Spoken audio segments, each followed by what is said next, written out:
நாமக்கல் அருகே பிடிபட்ட கொள்ளை கும்பல் குறித்து தமிழகம், கேரளா, ஹரியானா, ராஜஸ்தான் மாநிலங்களின் காவல்துறையினர் விசாரணை.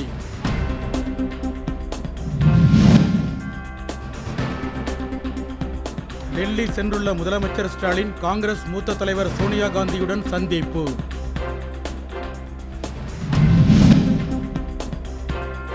பிரதமர் வீட்டு வசதி திட்ட தொழில்நுட்ப உதவியாளர்களை மீண்டும் பணியமர்த்துமாறு தமிழக அரசுக்கு மருத்துவர் ராமதாஸ் வலியுறுத்தல்.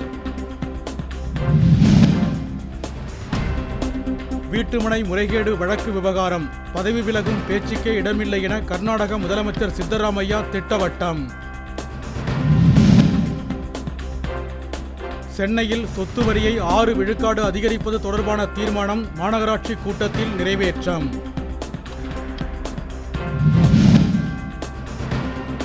தேனி புதிய பேருந்து நிலையம் அருகே உள்ள உணவகத்தில் நரிக்குறவர் என சிறுவர்கள் சாப்பிட அனுமதி மறுக்கப்பட்டதால் அதிர்ச்சி.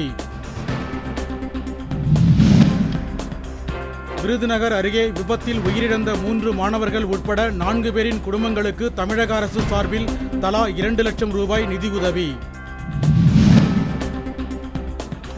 கொடநாடு கொள்ளை வழக்கின் விசாரணையை அக்டோபர் 25ஆம் தேதிக்கு ஒத்திவைத்தது உதகை மாவட்ட நீதிமன்றம்.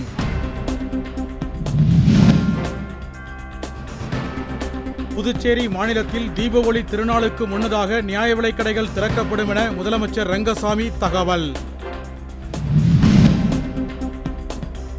பன்னாட்டு காது கேளாதோர் மற்றும் இந்திய சைகை மொழி நாளையொட்டி திருப்பத்தூரில் மாற்றுத்திறனாளிகள் ஊர்வலம்.